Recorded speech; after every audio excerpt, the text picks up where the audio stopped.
Not once was I referred to as Greg. These are just a selection. 2 boys I quite liked, and I got off quite lightly. Just feast your eyes on these. Sorry about the flip chart, I used to be a teacher. Genuine nicknames. Ready? This is to prove that children don't need a reason to give you a nickname. Bad Back Brown, boy in my year, Alan Brown, right? He was called Bad Back for 5 full years because on one day he had a bad back. It wasn't a reoccurring injury.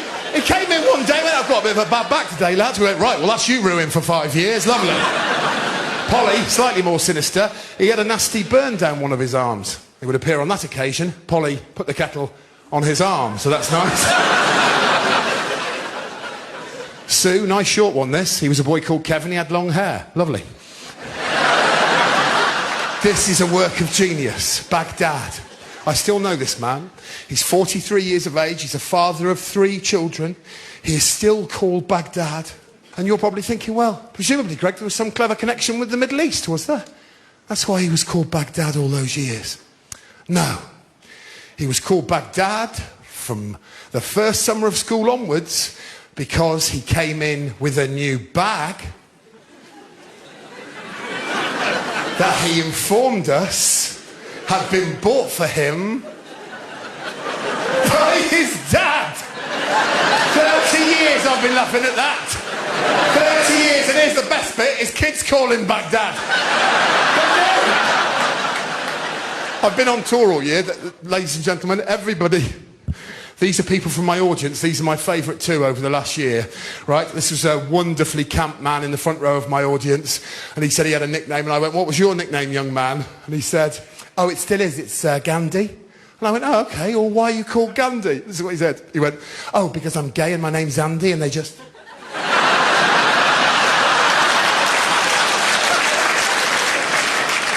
This is the greatest nickname of all time. Quite an arrogant claim, that, isn't it? Mumbo. And the reason I like it is he was 45 years of age. His friends were nudging him, going, tell him yours, tell him your nickname, tell him yours. He was going, get lost, get lost. And I went, come on, mate, tell me. You were at school, it's a long time ago. And he went, all right. My name was Mumbo, all right. And I went, okay, why were you called Mumbo? And this is how he said it. He went, well, because apparently my mum's got B.O. Imagine that! Not even something he'd done! He just had a smelly mum! For years, I was a drama teacher, right? For years, 13 years, I was a drama teacher. I used to teach the most picked-on girl in the world. She was my favourite ever pupil. Her name was Karen Powell. She was 11 years of age. She was this tall. She had 2 fascinating characteristics that the kids used to bait her with. Number 1, even though she was 11, she spoke like a repressed 1940s housewife. I don't know why. I'll come on to that. Number 2, she had no sense of direction.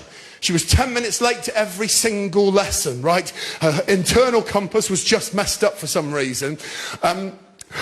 They called her Sat-Nav, right? This is the conversation I had with Sat-Nav one day. She came to see me after a lesson. You'll think I'm exaggerating this impression, I'm not.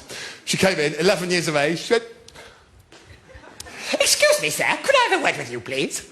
I used to bite through my lip trying not to laugh. I went, of course, Karen, of course you can. What's wrong? She goes, I just wanted to say something to you. I thought my performance in your lesson today was a little below par. 11 years of age. I said, really? I thought you were excellent. She goes, well, that's very kind, too kind. No, I thought my characterisation was paper thin, my use of space was appalling, and my group work was an abomination.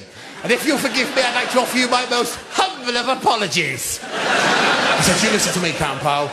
You never need to apologise to me, young lady. You are my favourite pupil. Because you make me laugh my head off. Now go outside and enjoy your lunchtime. You've deserved it. She said, you know what, sir, I think I will. I turned around at that point to do a little bit of admin.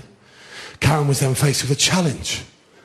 She could leave my drama studio via the only exit, or she could go into my stock cupboard.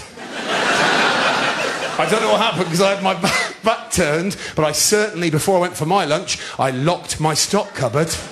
Then I went away for a whole hour. I swear to you, when I came back after lunch, I opened my cupboard. That little girl was standing there, stationary, with her back to me, shaking like this. I was horrified. I thought I was going to get sacked. I went, Karen! This is what she did. Hello, sir! I said, have you been in there for a whole hour? She said, I'm rather afraid I have. I said, oh my God, I'm so sorry. She said, don't you apologise to me. I've only got myself to blame. I'll see you later.